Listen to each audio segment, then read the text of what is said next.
What is up, guys? Welcome back to another video. So today we're going to be doing a drift series number 6. We're going to be doing it on the Honda S800 because it just came out. This build's actually really cool, really enjoyable. I've been having a lot of fun with it. It did take a good amount of effort to tweak. It is very low horsepower, which is fun for most people because usually it's controllable.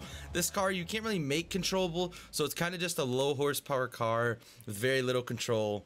But it does drift. I mean, it is a C class at the end of the day, so you can't really expect a crazy amount from it. But it really is a great car in the sense of drifting, and it's definitely doable. I recommend if you're on a wheel that you have a handbrake to drift this thing. It's not required, and I obviously tuned it in a way where a wheel or a handbrake wasn't required, but it definitely would help. For the engine, I did the motorbike engine just because I thought it'd be fun.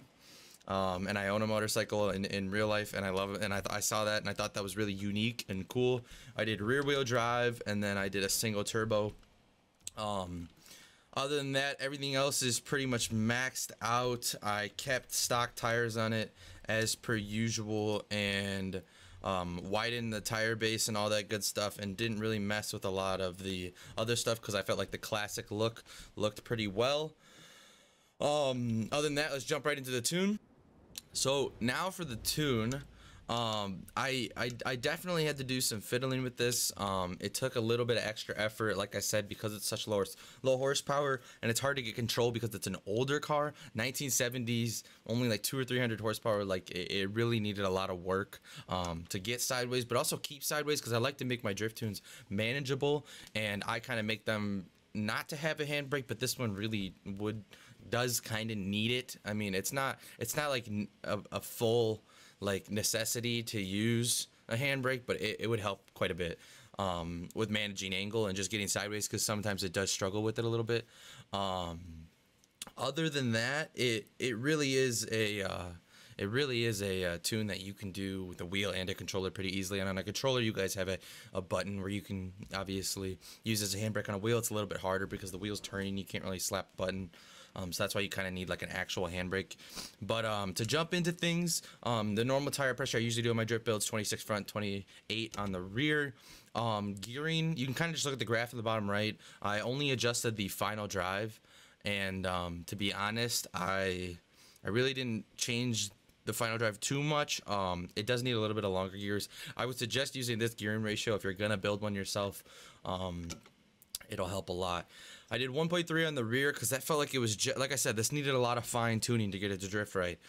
This felt like it was just right to get it to swing out on most corners but still be controllable, because there's a very fine line where you can get it sideways and control it, and where you get it sideways and it just immediately spins out. It's like a very fine line that I had to play with to get this to work right.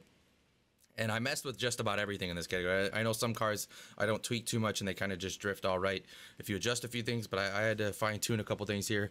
18 on the rear, 21 on the front, 336 on the front for the springs, and then 316 on the rear, completely lowered for the ride height as a result of like the drift springs, I'm pretty sure.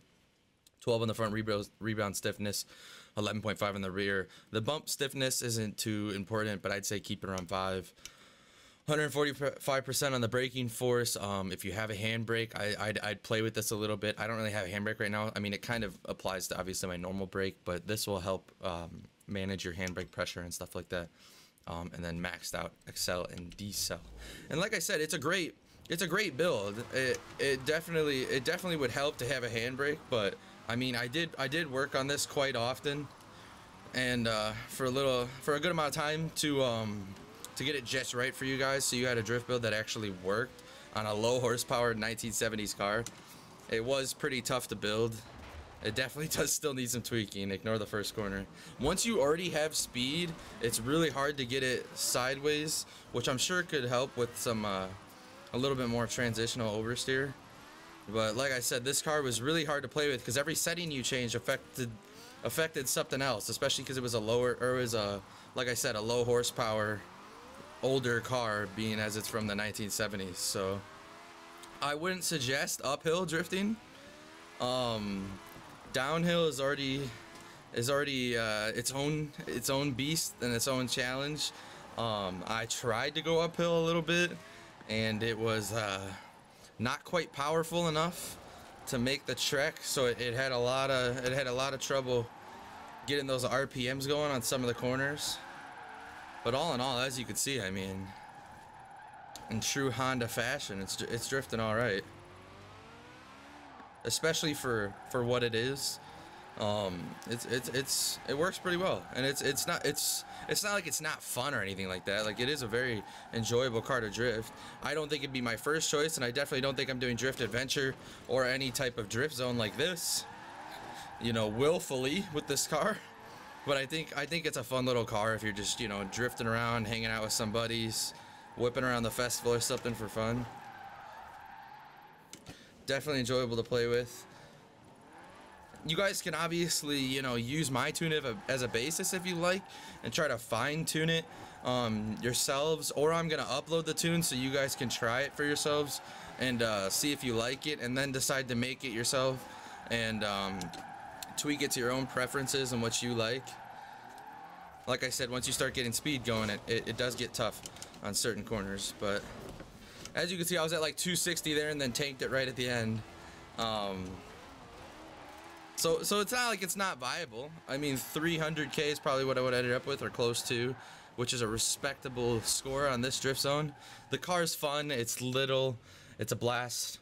I'd say give it a try. Like I said, you guys could download my tune if you want to just give it a try to see how it feels, and then kind of build it yourself and like fine tune the little things that you like, and see how it works for you. And let me know if you guys find a better drift build for this after trying mine, and you decide that you got a better one you want me to try out. Hit me up and I could try it out on stream or whatever happens.